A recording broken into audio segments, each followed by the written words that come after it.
कल सुबह crime branch के 1 दर्जन अफसर दिल्ली के मुख्यमंत्री अरविंद केजरीवाल जी के घर पहुंचे। क्राइम ब्रांच का एक तथाकथित नोटिस लेके पहुंचे। कहते हैं कि ये नोटिस हम दिल्ली के मुख्यमंत्री अरविंद केजरीवाल जी के हाथ में ही देंगे। आज सुबह वही आधा दर्जन क्राइम ब्रांच के अफसर मेरे घर पहुंचे। 2-3 घंटे तक वहां पे इंतजार किया। कभी अंदर गए, कभी बाहर गए, कभी घर के पीछे के दरवाजे पे गए, कभी आगे के दरवाजे पे आए। कहते हैं जी क्राइम ब्रांच का नोटिस है और नोटिस सीधा मंत्री जी के हाथ में देंगे।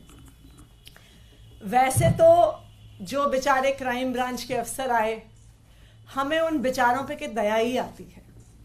दया इसलिए आती है कि जब पुलिस में आए होंगे, प्रमोशन के बाद इंस्पेक्टर बने होंगे, एसीपी बने होंगे, तो तब सोचा होगा कि पुलिस में आके देश की सेवा करेंगे। तब सोचा होगा महिलाओं की सुरक्षा करेंगे। तब सोचा होगा देशवासियों के लिए कुछ करेंगे। लेकिन आज उन बेचारों को टीवी की एक प्राइम टाइम नौटंकी बना के छोड़ दिया है उनके राजनीतिक आकाओं ने। जब वो बेचारे दिल्ली पुलिस वाले, क्राइम ब्रांच वाले बार बार कहते हैं, कल जैस्मिन जी की उनसे सीएम रेजिडेंस के सामने कुछ बातचीत हुई नोटिस को लेके, तो कहते हैं नहीं नहीं नहीं नहीं नहीं, हम मीडिया के सामने नहीं बात कर सकते, हम मीडिया के सामने नहीं बात कर सकते, अंदर आओ, हम मीडिया के सामने नहीं बात कर सकते। तो पूरे दिल्ली में, पूरे देश में क्या मैसेज जाता है? मैसेज जाता है कि दिल्ली पुलिस वाले डरपोक हैं, दिल्ली पुलिस वाले कायर हैं। ये कितने दुख की बात है कि दिल्ली पुलिस के जाबाज सिपाहियों की इमेज आज एक डरपोक इंसान, एक कायर की कर दी गई है, जो मीडिया के सामने बातचीत भी नहीं कर सकता। आप ये सोचिए कि दिल्ली के क्रिमिनल्स क्या सोचेंगे कि भाई इन दिल्ली पुलिस वालों से डरना जो 2-4 कैमरामैन से डरते हैं। एनीवे, तो कल आए क्राइम ब्रांच वाले 3-4 घंटे की इस नौटंकी के बाद मुख्यमंत्री अरविंद केजरीवाल जी को एक नोटिस देके गए। आज सुबह भी मेरे घर आकर भी 2-3 घंटे की नौटंकी के बाद एक ये नोटिस देके गए। अब ये नोटिस भी मजेदार है। ये नोटिस ना तो एफआईआर है, ना ये किसी प्रकार का समन्स है, ना इसमें आईपीसी की कोई धारा, ना इसमें सीआरपीसी की कोई धारा, ना इसमें पीएमएलए की कोई धारा, ना इसमें प्रिवेंशन ऑफ करप्शन एक्ट की कोई धारा। तो कुल मिला के क्राइम ब्रांच 48 घंटे की नौटंकी के बाद मुख्यमंत्री अरविंद केजरीवाल जी और मुझे एक चिट्ठी देके चला गया है, जो वो कह रहे थे कि हम हाथ में ही देंगे। इतनी महत्वपूर्ण चिट्ठी है। मैं कई बार सोचती हूँ कि हमारे तो घरों में कभी अमेज़न वाले आते हैं, कभी फ्लिपकार्ट वाले आते हैं, कभी सरकारी कर्मचारी डाक की फाइलें लेके आते हैं। तो ये तो स्वाभाविक बात है कि वो फाइलें, वो डिलीवरी ऑफिस में ही छोड़ी जाती है। कोई मुख्यमंत्री, कोई मंत्री डाक के डेस्क पे बैठ के चिट्ठी रिसीव करने के लिए नहीं बैठा। लेकिन जो कल हुआ वो उन पुलिस वालों की गलती नहीं है, उनके राजनीतिक आका हैं जो हमसे कुछ सवाल पूछना चाहते हैं। तो वो हमसे पूछना चाहते हैं कि आखिरकार किसने आम आदमी पार्टी के विधायकों को ऑफर दिया। तो मैं दिल्ली पुलिस के राजनीतिक आकाओं को बताना चाहती हूं कि आपको इतनी नौटंकी करने की जरूरत ही नहीं थी। मैं आज प्रेस कॉन्फ्रेंस करके उन सवालों का जवाब दूंगी कि आखिरकार किसने आम आदमी पार्टी के विधायकों को करोड़ों रुपए के ऑफर दिए। वही लोग हैं जिन्होंने 2016 में उत्तराखंड में 9 कांग्रेस के विधायकों को कांग्रेस से तोड़कर बीजेपी में शामिल किया था, जिन लोगों ने उन 9 कांग्रेस के विधायकों को तोड़ा था, उन्होंने ही आम आदमी पार्टी के विधायकों को संपर्क किया।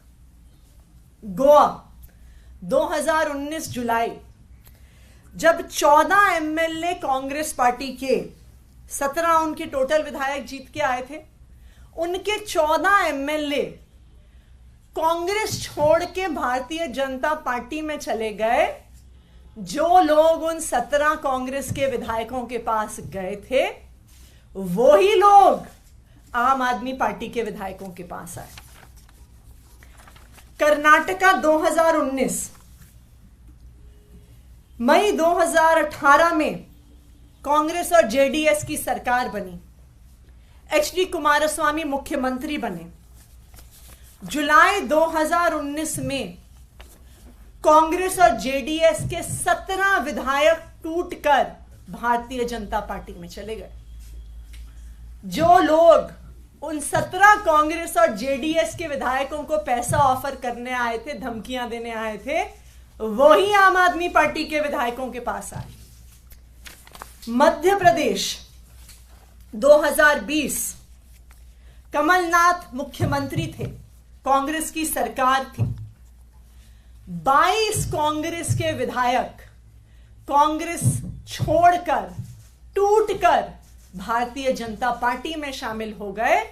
तो जो उन कांग्रेस के 22 विधायकों को खरीदने आए थे, उनको तोड़ने आए थे, वही आम आदमी पार्टी के विधायकों के पास आए। और लेटेस्ट, जो अभी कुछ ही दिन पहले पूरे देश ने देखा, महाराष्ट्र में नवंबर 2019 में उद्धव ठाकरे महाराष्ट्र के मुख्यमंत्री बने। लेकिन 21 जून 2022 को शिवसेना के नेता एकनाथ शिंदे 11 विधायकों के साथ बंबई से सूरत चले गए और शिवसेना छोड़कर भारतीय जनता पार्टी के साथ मिलकर उन्होंने सरकार बना ली। तो जो लोग एकनाथ शिंदे के साथ साथ 11 विधायकों को तोड़ने आए थे, वही लोग आम आदमी पार्टी के विधायकों को तोड़ने आए। और जो तेलंगाना में हुआ, जो एक स्टिंग के माध्यम से हमने देखा कि कुछ लोग विधायकों को तोड़ने के लिए करोड़ों रुपए कैश लेके घूम रहे थे, वही लोग आम आदमी पार्टी के विधायकों से संपर्क कर रहे हैं। तो मैं क्राइम ब्रांच के राजनीतिक आकाओं को बताना चाहती हूं कि आपको भी पता है कि कौन वो लोग हैं जो पिछले 7-8 साल से एक एक करके ऑपोजिशन की सारी सरकारों को तोड़ रहे हैं। और वही लोग हैं जो आज आम आदमी पार्टी के एमएलए से संपर्क कर रहे हैं। अब मैं जैस्मिन शाह जी से कहूंगी कि वो अपनी बात रखें।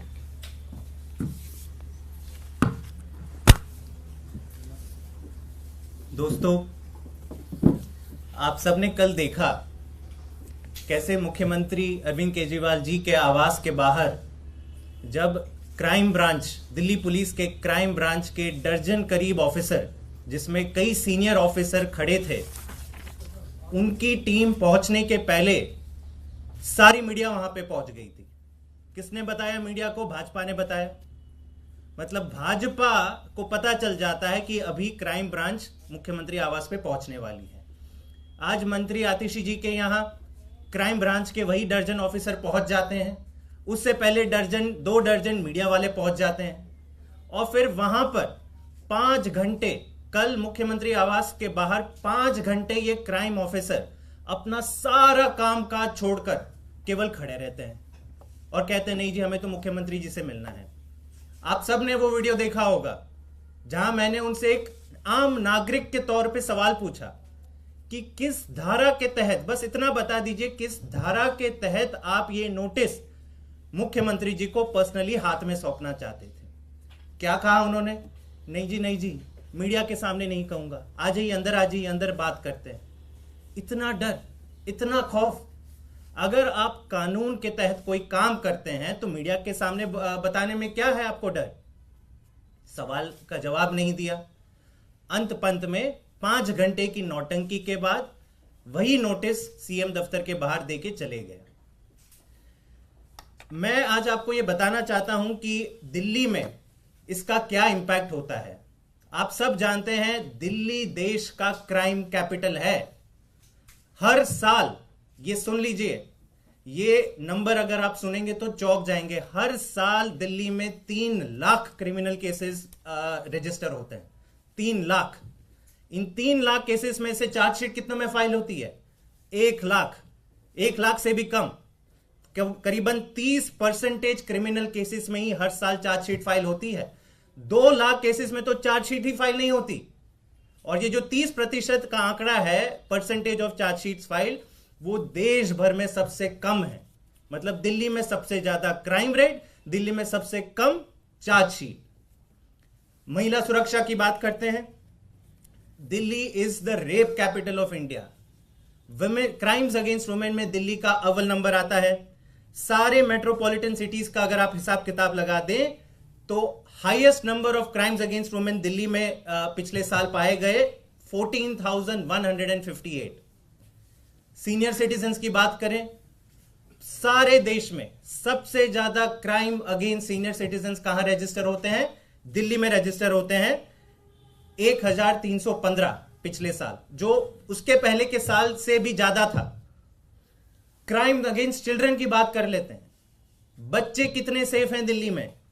दिल्ली में देश भर में highest crime against children report होते हैं हर साल। पिछले साल कितने रजिस्टर हुए? 7,400। और ये हर साल ये आंकड़े बढ़ते जाते हैं। हर साल दिल्ली के टोटल क्रिमिनल केसेस जो भी रजिस्टर हो रहे हैं वो बढ़ते जा रहे हैं। लेकिन दिल्ली पुलिस के क्राइम ब्रांच क्या करती है? बीजेपी के मुख्यालय से कॉल नहीं आया, दर्जन ऑफिसर भेज दो मुख्यमंत्री के घर पर, 5 घंटे उनको खड़े रहने दो, मीडिया के सामने नौटंकी करेंगे, भंगड़ा करेंगे कि आओ हमें शूट करो, हम यहां पे खड़े हैं। और नोटिस का आधार क्या है? जैसे अतिशी जी ने कहा, ना कोई आईपीसी की धारा मेंशन है, ना सीआरपीसी, ना कोई समन्स, ना एफआईआर। एक कोरे कागज पे एक नोटिस या खत लिखकर कह रहे हैं कि नहीं हमें तो मिलना है। तो क्या मुख्यमंत्री और मंत्री दिल्ली सरकार के सारे अपना कामकाज छोड़ दें, केवल और केवल डाकिया का काम करें कि अपने घर के बाहर खड़े रहें कि आइए दिन भर आइए, जो भी खत लेंगे हम आपको पर्सनली सौंपेंगे? हमारी बीजेपी से गुजारिश है, दिल्ली पुलिस के राजनीतिक आकाओं से गुजारिश है कि ये नौटंकी करना बंद करें, दिल्ली के लोगों की सेवा करने दें। दिल्ली के क्राइम ब्रांच के पुलिस ऑफिसर का कोई इसमें दोष नहीं है। हमारी पूरी तरह से दया है उनके साथ। वो जब आए थे पुलिस फोर्स में तो ये जरूर सोच के आएंगे कि देश की सेवा करेंगे, महिला सुरक्षा पर काम करेंगे, किडनैपिंग रोकने में काम करेंगे, मर्डर रोकने में काम करेंगे।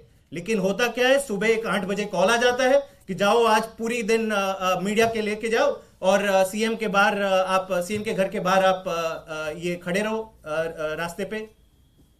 दुख होता है और मेरी हाथ जोड़ से विनती है कि क्राइम ब्रांच को उसका राजनीतिकरण ना करें, उनको जनता की सेवा करने में छोड़ दें। अतिशी जी, अभी जैस्मिन बता रहे थे कि सबसे कम केस रजिस्टर होता है दिल्ली में, लेकिन आप लोगों ने जो आरोप लगाया है उस पे भारतीय जनता पार्टी कह रही है कि सबूत नहीं देंगे तो आपके ऊपर में केस रजिस्टर होने वाला है और जवाब आपको इस बार देना ही पड़ेगा। क्या है सबूत, वो बता क्यों नहीं रहे आप लोग? देखिए, हम तो बता रहे हैं कि कौन लोग आए थे। हम तो बता रहे हैं कि वही लोग आए थे जो गोवा में गए थे, वही लोग आए हैं जो कर्नाटका गए थे, वही लोग आए हैं जो तेलंगाना गए थे, वही लोग आए हैं जो मणिपुर गए थे, वही लोग आए हैं जो अरुणाचल प्रदेश गए थे। तो इसलिए ये कोई छुपी हुई बात ही नहीं है कि कौन आया था विधायकों की खरीद फरोख्त करने के लिए। ये आप सड़क पर चले जाइए, सड़क पर चलता हुआ आपको बच्चा बच्चा बता देगा कि कौन कांग्रेस के विधायक तोड़ रहा है, कौन शिवसेना के विधायक तोड़ रहा है, कौन जेडीएस के विधायक तोड़ रहा है, कौन आम आदमी पार्टी के विधायक तोड़ने की कोशिश कर रहा है। तो इसलिए ये क्या करें, एक भारतीय परंपरा में कहते हैं प्रत्यक्ष ही प्रमाण है, तो ये बिल्कुल प्रत्यक्ष है, पूरे देश के सामने है कि कौन विपक्ष की पार्टियों पर केस कर रहा है, कौन विपक्ष की पार्टियों को डराकर धमकाकर पैसों का लालच देकर तोड़ने की कोशिश कर रहा है।